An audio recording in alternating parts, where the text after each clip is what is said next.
then I think we won a bunch of awards with it and everything else. And it went from like, man, we really like went off the rails here to, oh, I guess people are responding to it. They just didn't know how to deal with it. So Frank and I've been working with it, you know, like all of our responses, we don't know what we're doing here. Frank would, like, he would write a plot, I would reinterpret it and run with it in my way, and then Frank would rewrite, you know. And the fact that it was that total collaborative, organic aspect of it.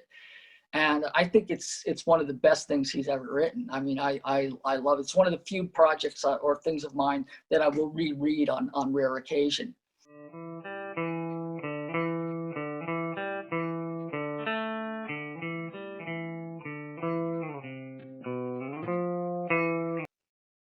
Speaking of the X-Men, so talk about New Mutants. There is a shot of the Demon Bear before your first issue. It's drawn by Sal Buscema. And, you know, he's kind of portrayed as like this cloud-shaped bear thing. So that's kind of how that issue ends. And all of a sudden there's your next issue. And there's that splash page of the Demon Bear embedded in the quilt. One of the most influential comic book pages of all time. Did you know at the time you were going to change the face of comics? Really? Yeah. Not at all. No. I just, like, and again, nothing I've done, like you're looking at a guy, again, my grandfather was a coal miner.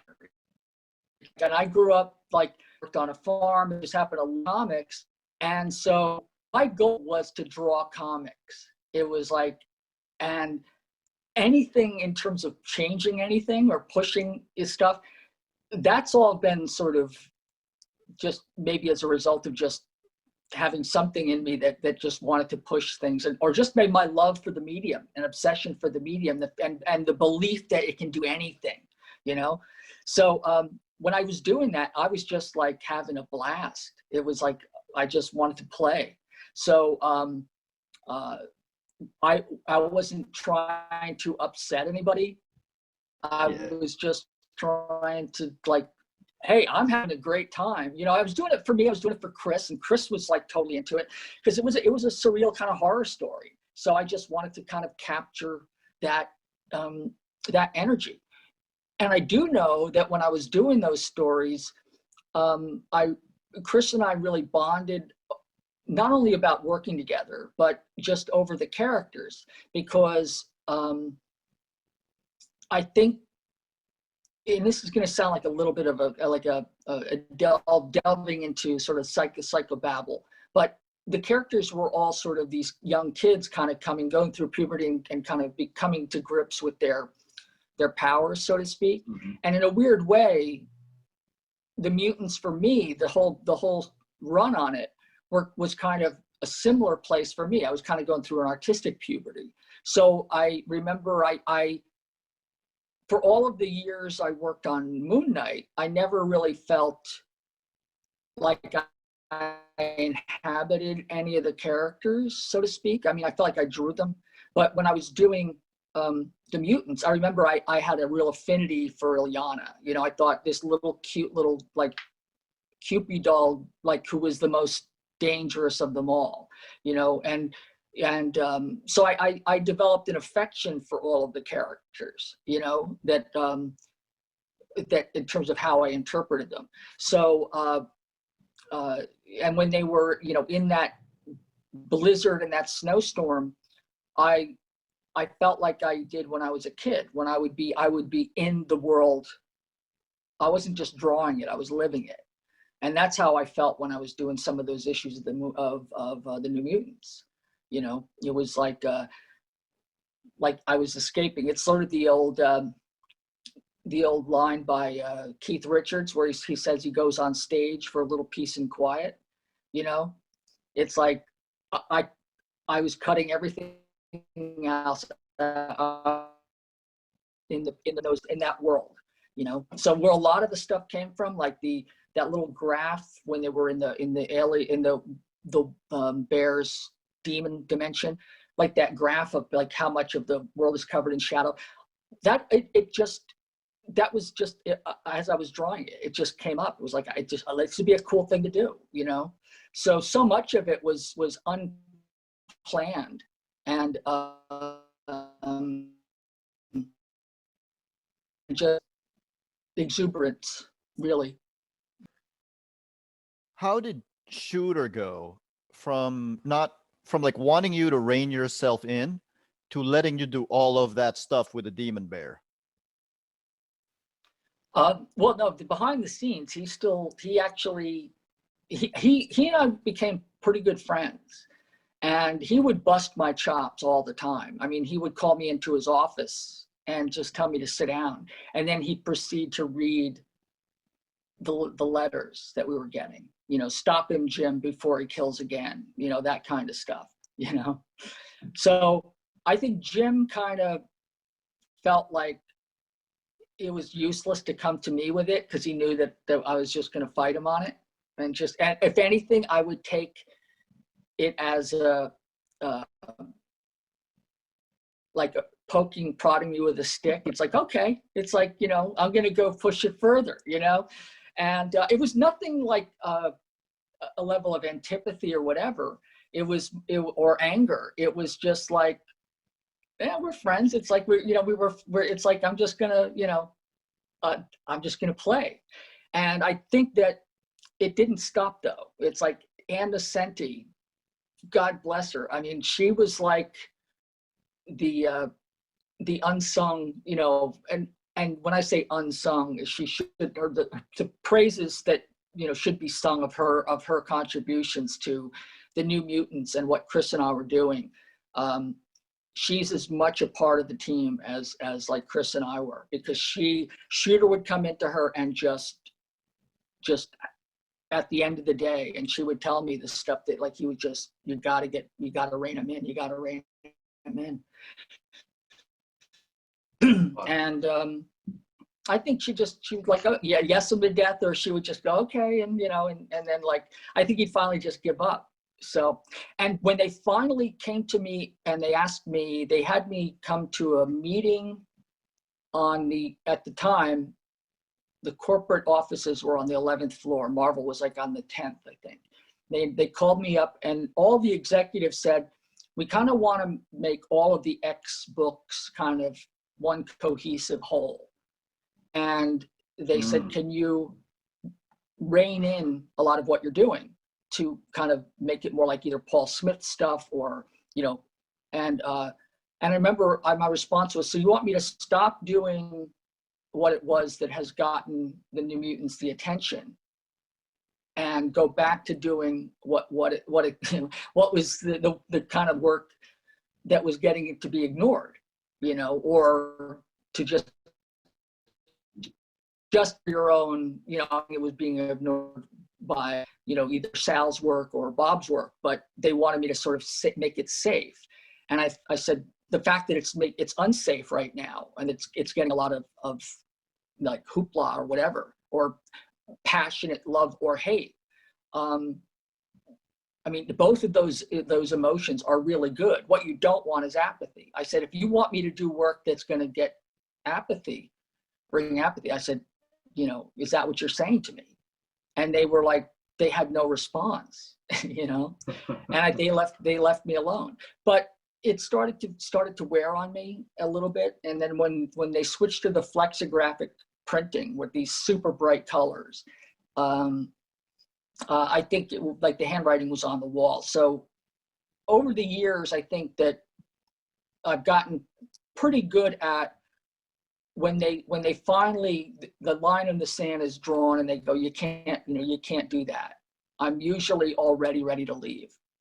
So it's like, okay, you know, it's like, I feel like I've done my part. It's like, you know, so I usually, it's like, okay, I'm on to something else. Is Jim Shooter's reputation well deserved, or you think he gets a bad rap? Rap. It's like really brilliant. I mean, if you think about Jim's upbringing, he was a young teenager, basically supporting his entire family, you know, And I think also when he was growing up, I mean, you know, he had like Mort Weisinger and different, you know, the businessmen of the time and the editorial, you know, and publishers who were just sort of these, you know, they weren't artists, you know, they were just, they were in for the buck. So I think that there was probably a lot of abuse of a teenager, of a young kid, you know, and I think it's like, you know, and when you're a kid and you like need father figures, it's like you're getting into all kinds of areas of psychology. So I think a lot of Jim's survival mechanisms became like sort of his way of doing things. And I think he knew what he felt worked. And there were things he didn't particularly like. I mean, I remember when I did a poster one time for Dungeons and Dragons, and I brought it up to the office because I forget if they had a link to it or something like that, some kind of license. And she'd always go like, like you and your tones, you know, like your earth tone colors. And we would just crack each other up because I was, you know, I wasn't doing the primary colors kind of a thing, you know. But I think his greatest strength sometimes probably could have been his greatest weakness, you know. He knew what he wanted, which to his credit, I think you can have a vision and have people disagree with it. But to have a vision, I you know, my experience with Jim is that, you know, he would allow me to push things. I think at a certain point when he felt like it was going too far out, he'd sort of try to rein me in. And at one point we were going to work on a Thor graphic novel, and we were throwing ideas back and forth. I even did like 3 or 4 pages for it. And then we were out to dinner one time and got into a conversation about it. And we started to butt heads because it was like, I saw it going in this direction and he saw it going. And I looked at him, I said, you know what, maybe we shouldn't do this because I think we should just stay friends. It's like this, we're gonna end up at each other's throat. And we both went, you know, you're probably right, you know, and I love it. you know, we kind of dodged the big bullet. But yeah, I mean, it's a shame because I really do think he got there. I know plenty of professionals who have nothing good to say about him. They feel like he ruined a lot of their stuff.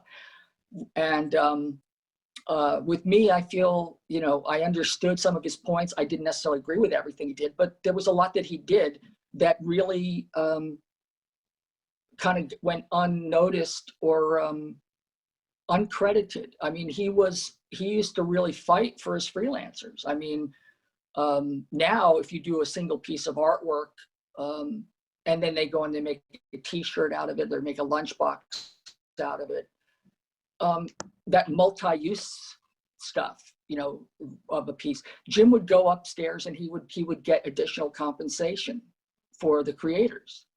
You don't see that. No one would do that now.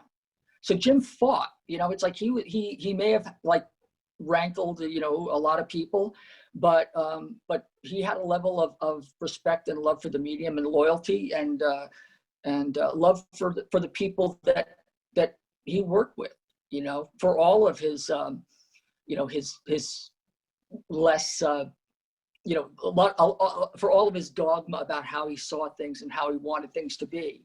I think he felt that, you know, young readers should come in and not have to, like, you know, should be able to come on anywhere along the way and know who the characters were. And I can understand that, you know, but having to shoehorn in like a couple of pages of catching everybody up, you know, it's that was the part that I think a lot of people sort of, you know, had issues with. So for me, it was, you know, let's put it this way, it was manageable, you know, for me with Jim. It was very manageable. So, you know, and I still, whenever I see him, I mean, it's, you know, we pick up right where we left off. But I do think that he's gotten a lot more of a bad rap than he certainly deserves. You know, and not nearly enough of the credit, you know, Yeah. but that's my opinion. Yeah, as a fan, I've always found it weird to kind of reconcile all of those stories about him with the fact that it might have been the biggest creative period I've ever seen from Marvel. Oh, I agree. Yeah, there was that. Well, I think even you can even talk to like Frank and myself and Byrne with myself and Alan Moore. We felt during the 80s, like with Dark Knight and Elektra and Watchmen, and you know, and then other titles like Swamp Thing and things like that. That you know, there was a, and even some of the titles that were, you know, not as well known.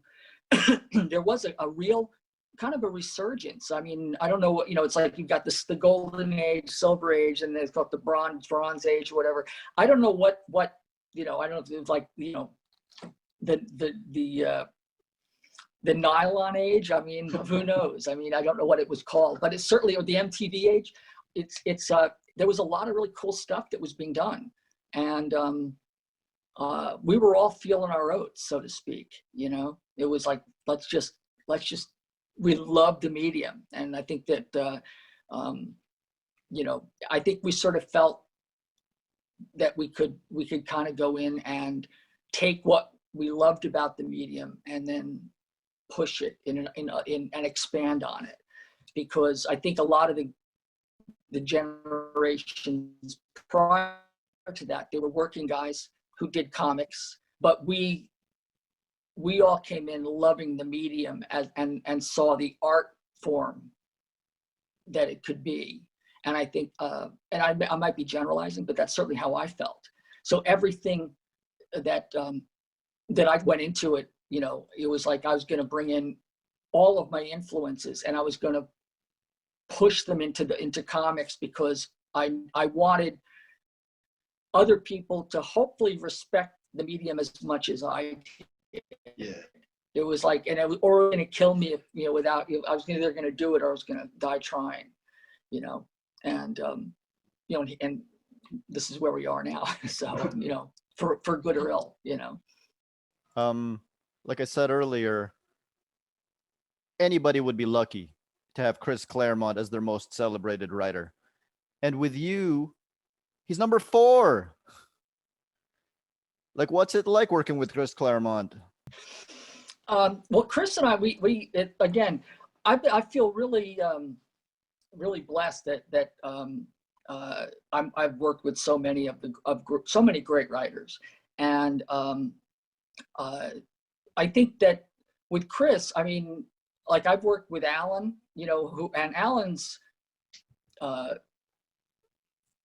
their screenplay, their novels, really. I mean, they are. And I think that the idea of working on from a plot, and that's where I realized that when I was working with Doug would give me full scripts. Chris started giving me full scripts. Even Frank at one point, I think his first issue of Elektra Assassin was a full script. And I realized that part of my interest in it is that when I would read the scripts, I would start getting ideas about how I wanted to interpret something. It wasn't like I necessarily wanted to take it one. It kind of tangentially sort of sprung off into like this weird, like non sequitur almost, that somehow seemed to tie in.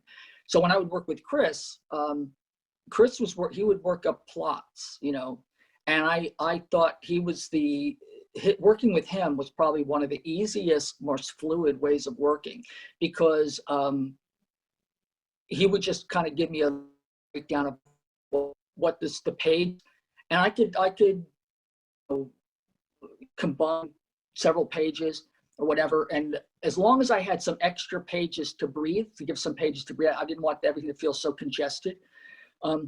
For some reason, I got to the point with Chris where I would lay it out, and I always seemed to come down on 22 pages exactly. It was like I didn't feel like I needed to, like, you know, like when you're writing your name on and you have to kind of go around the edge. I never felt like I had to do that with any panels with Chris.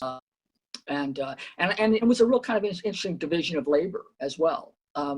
When Chris would write, it was like he'd give me the plot, and then same with Frank.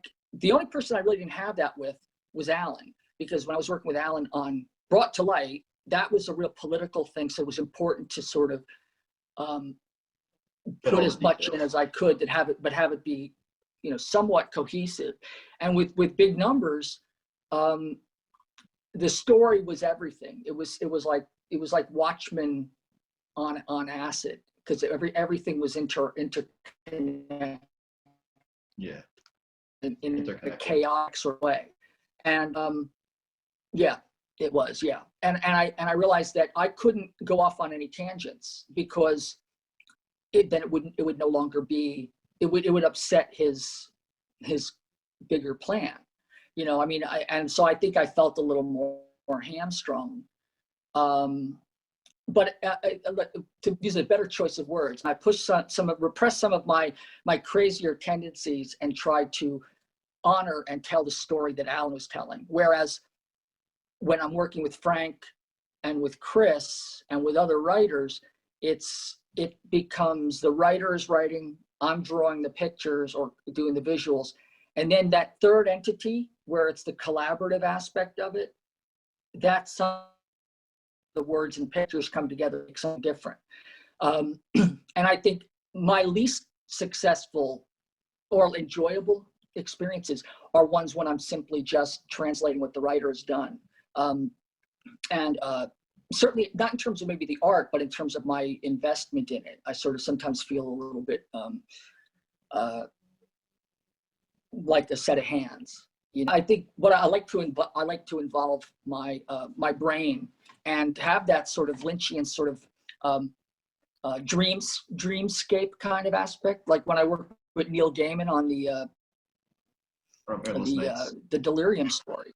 Yeah, on Endless. It was kind of like the hint of a germ of a wisp of an idea of a, you know, and of a plot, and it just sort of let it gestate and develop, and then Neil sort of worked his magic and just sort of musically just sort of pulled it together, you know. And I like that process of exploration, you know, where you're kind of, you don't quite know how you're going to pull the whole thing together. And that's something that when I worked with Chris, I knew that when I would draw the pictures and Chris would write the words, I never really interfered with what he was doing at all. All I wanted to do was hopefully provide him opportunities with character and things that spark an idea for him. I do remember one time, you know, I came to him and I said, I think this would be a cool thing. And I forget what it was. And I said, I had some idea, and he listened to me and he went, nah, I don't think so. And then a week later, he came to me and he goes, I got an idea. And it was your idea. Yeah. And I think that, you know, we all sort of like kind of do those kinds of things where we need to sit with it and kind of make it, there's might be possibilities in there. And I just laughed. I just thought, okay, you know, go for it, you know? So, because to me, all of that stuff is secondary to, can we do cool stories? You know, I don't care where the ideas come from. I just want them to just, you know, take me in a way that nobody quite expects, you know. Then piss somebody off. I mean, make them happy, piss them off, but don't make them like shrug their shoulders. Is it weird for you that when you finally got to work with Frank Miller, it was on Daredevil and not Batman? No, it wasn't. It was, I mean, because at the time, I mean, what he was doing with Klaus on Daredevil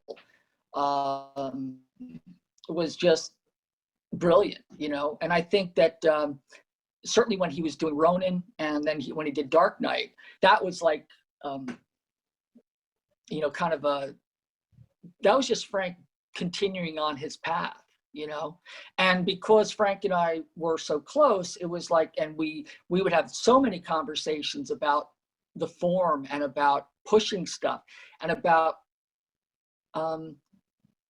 having an appropriate degree of reverence for what came before, but not so much that it hamstrung us. It's like, how could we take it and run with it, you know? And, you know, and bring a kind of a new sensibility to it. And, because I think that there's that expression about plussing something that's, you know, that comes before. It's like you take it, you always want to make it more than what it is or what it was.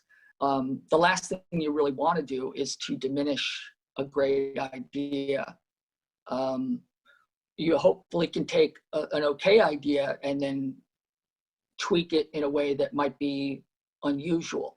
But no, I mean, I think that Frank and I, at some point we were going to do, I think, a Wonder Woman thing, but I sort of feel like, I mean, I was going to ink up an issue or some pages from Dark Knight at one point, and that never happened. But no, kind of Dark Knight is sort of, I view that as sort of him, Lynn, and Klaus. It's sort of that's, you know, I almost wanted no part of that with that. Not I didn't feel like I really wanted to play in that sandbox. I was very happy to sit back as a reader and as a fellow professional, just sort of going like, yeah, oh, you know. Excellent. So, you know, yeah. Yeah. With Elektra Assassin and Daredevil Love and War, you started painting in the interiors of a comic. Change the game again. You opened the door for people like Alex Ross. Mm-hmm. How was that received among fans at the time?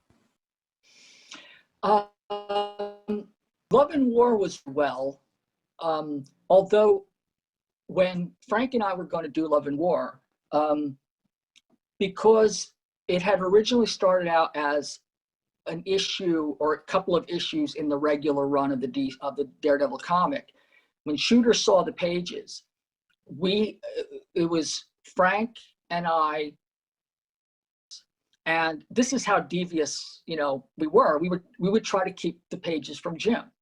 We didn't want Jim to see any of it. It was like because we knew he would say no. It was like I don't want to say it was any kind of like you know, grade A level conspiracy or whatever, but it was like we just were we were all just having fun telling stories and pushing stuff. And it wasn't like we were trying to ruin it. We were trying to just, you know, like just do something interesting with it. And I think what we're going to try to do is like have the first time that Jim would actually see it be during the quote the make ready stage, which is pretty much the copies that you get around the office with all it's missing. The guts are all there. The only thing it's missing is the cover on it, and then it's on the stands. Mm-hmm. And usually at that point, it's almost too late to pull it back, unless they have a backup like a fill-in, you know. And it was absolutely like unforgivable what we were doing, you know. But we were in the office, and Chris Claremont was looking through, because I was working. It was really big. Frank was in the office. Chris was in the office. Like there were about 7 people in Ralph's office, and Shooter popped his head in, and Chris, being completely oblivious to what we were all doing, said, "Hey Jim, have you seen these?" And Jim walked over, and Ralph and I just looked at each other, and it's like, okay, we're you know, and Shooter just looked at him and went, "Huh?" He goes, "Bill, come with." And he goes, "I know what you guys are doing." He goes, "It's not going to happen. It's not going to happen." He goes, "However," he goes, "it's interesting." He goes, "It's too far out of continuity. No one would buy it. It would upset way too many people. But because Jim Starlin's graphic novel, A Death of Captain Marvel, sold gangbusters, he said, you can do it as a graphic novel." And I said, that I can paint it, you know, because I was just going to be pen and ink. Yeah. With it.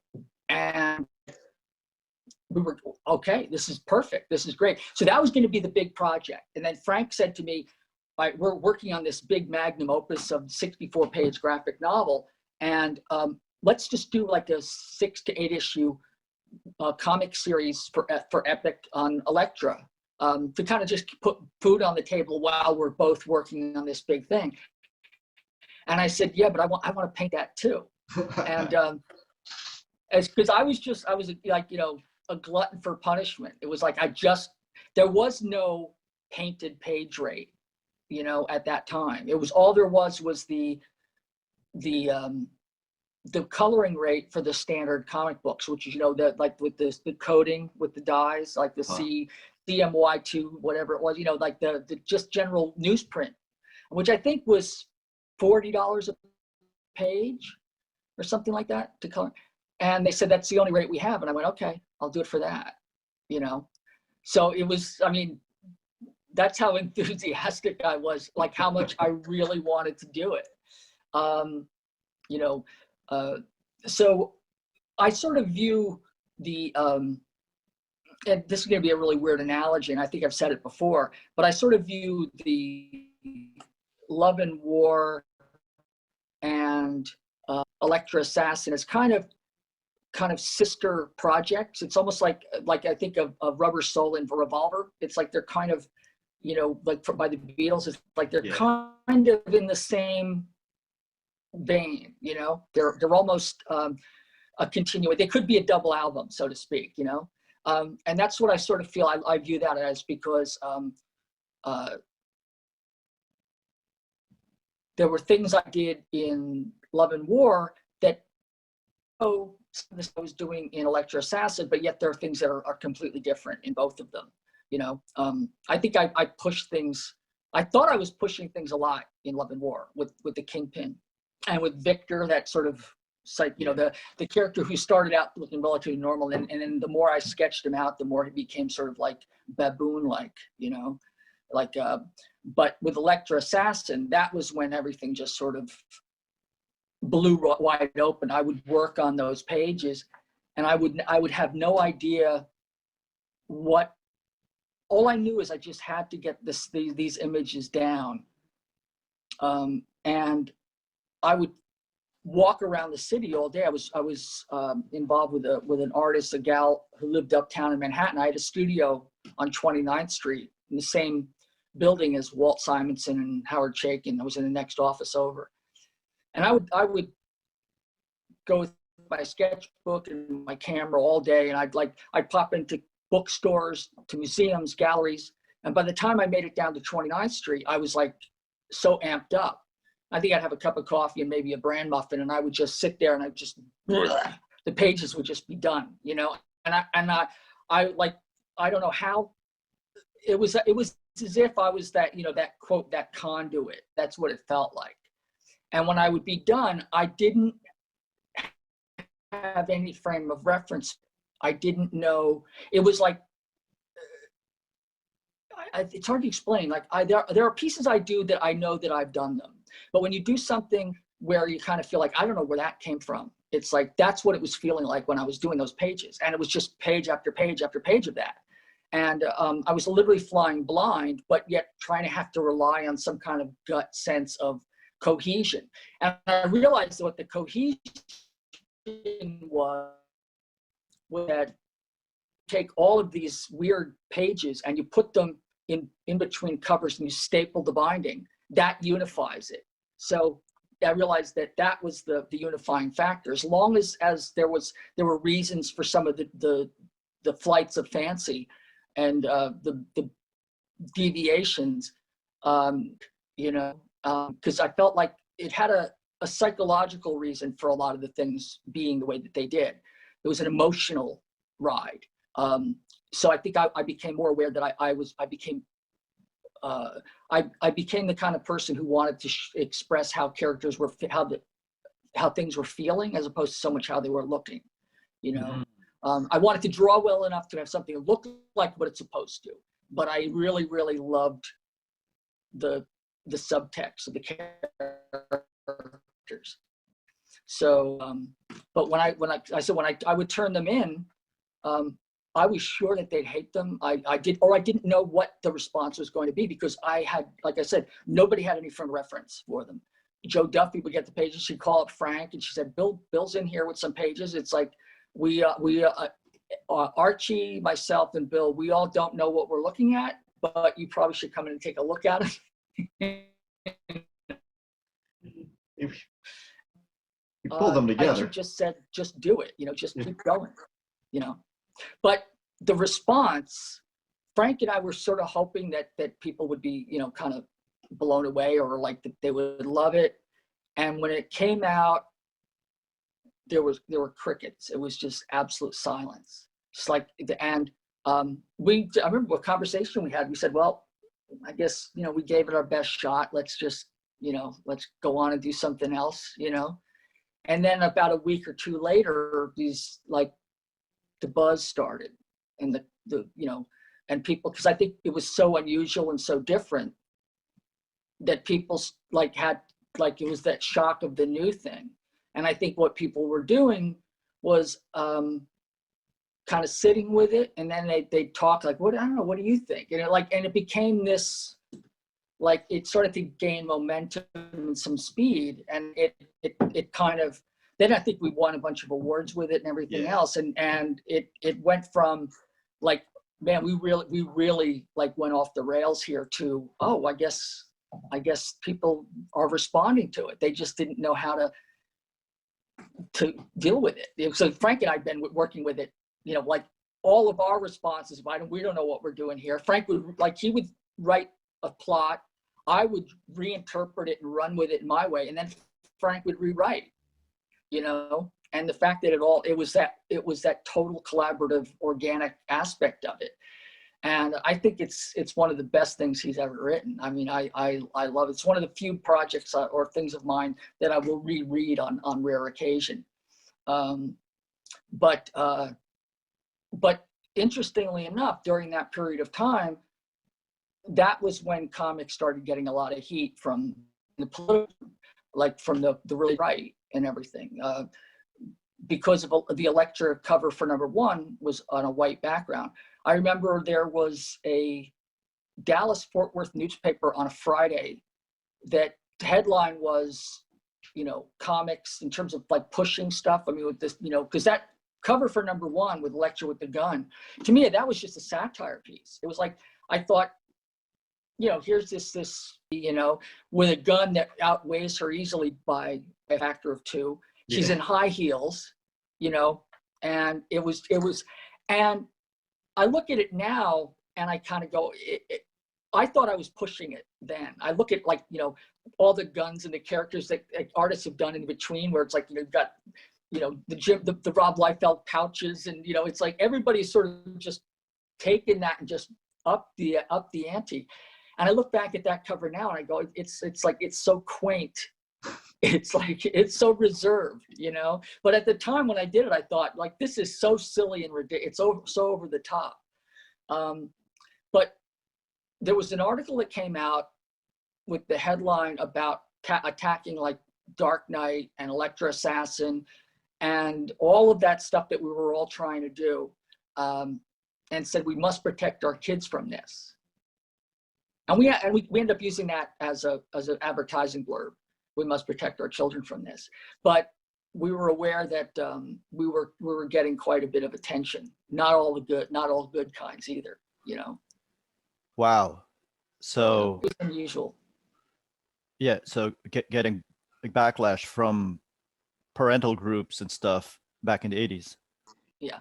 And look, and I think any kid, it's when my father didn't want me to listen to Led Zeppelin, it was that's when you prohibit a kid and say, don't read this, don't look at this, they seem to forget that's exactly what will entice them to do so. It's oh, now I gotta see it. Exactly. The moment you tell a kid not to do something, they'll find a way to do it. Oh yeah, exactly. Yeah, it's the perpetual it's never going to change as far as and it hasn't as far as I've seen. Would you say Elektra is the singular character you're most associated with? Probably. although it depends. I mean, it's one of three. It's either the New Mutants, Moon Knight, or Elektra. I think it really depends on who you're talking to and where they came in to like became aware of my work, you know. And there was a point when I was doing so many Elektra drawings that I literally felt like Leonard Nimoy did when about Spock. It's like, okay, I am not Spock. It's like I'm only going to do like 50 more sketches of Elektra, and then I'm never going to do it again. You know, it's like I'm done. I can't. You know, and then and I was somewhere along like sketch number 25 or something, and I went, you know what, there are worse things to be associated with than a very cool, you know, ninja female character who's a badass, you know. And I just sort of went like, I'm being silly, you know. It's like I basically sucked it up and just went like, you know, I'm having too much fun with this character, you know. Yeah. And if I need to do other things and have people know my work for other things, I'll just do other things too, you know. I'm not hamstrung by this. The Kingpin, the way you portrayed him, it's funny how the world turns, because you were pushing him back then and Shooter didn't want him in the main Marvel universe. And now that Kingpin is the one in Into the Spider-Verse. How does that feel? Yes. That was a really, that was a huge honor and a surprise for me, because I had no idea. Until the studio approached me to do a poster. And there was like, they didn't come to me, and it was like, you know, Peter Ramsey and Rothman and all of the people who were associated with it at Sony were like, you know, they actually invited me to a couple of premieres back again when you could actually go to a premiere. And I was too slammed with stuff, and I ended up wanting to see it. So I went to the theater like for a late show by myself. And I'm glad that I went by myself, because, you know, like, you know, like standing there, like sitting there slack-jawed, sort of like with like tears in my eyes, kind of going like, oh my God, you know, I mean, I was talking about being honored and plus it's like, it's such a great movie. It's such a great film. I mean, it's like the fact that he's in there and they gave a little tip of the hat is always wonderful. But when it's surrounded and in the context of something that is absolutely brilliant, like that film was, I mean, they just pushed so many different arenas. It's again, when we bring it back to some of the earlier conversation, it's like about pushing stuff. Like I said, all I ever wanted to do was just draw comics. It's like, so if someone had told me that what I was going to do was going to be interpreted in a film, or that the show Legion was going to be done, and like it's like, so everything, like there's that old thing about everything else is gravy. It sort of feels a little bit like that, you know.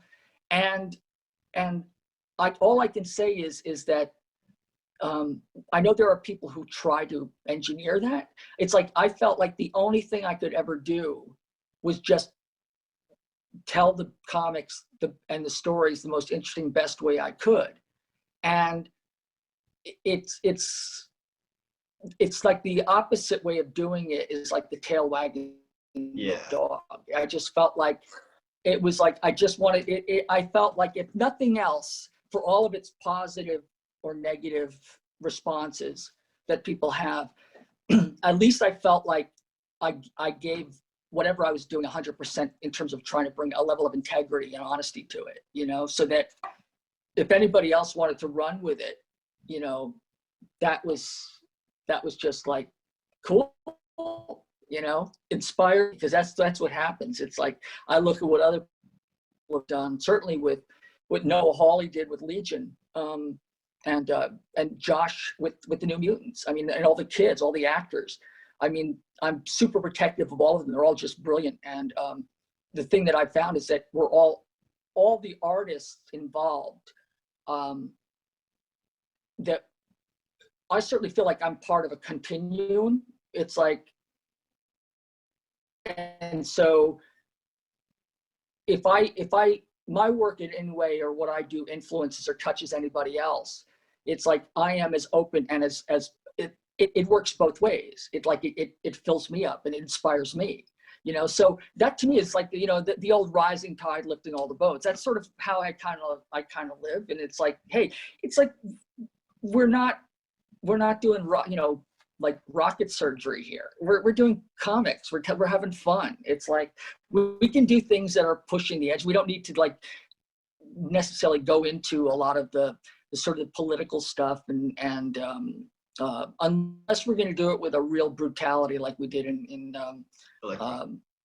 Elektra, or even in Brought to Light, you know, with the corrupt CIA guy, the Eagle, you know.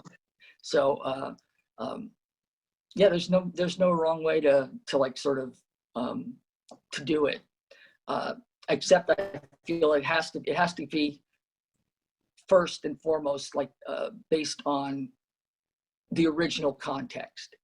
Like, are you doing this for the right story and making, because you want to draw people in to actually read the story, read the original iteration of them, and not like, you know, try to just simply create something so that it can maybe become a series on Netflix or whatever. I've always felt that the medium of comics is as viable as any other. I agree.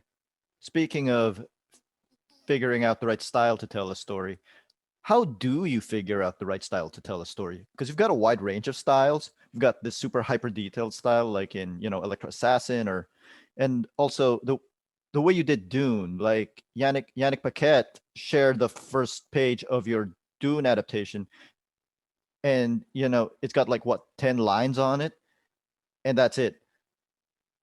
How do you figure which style to use?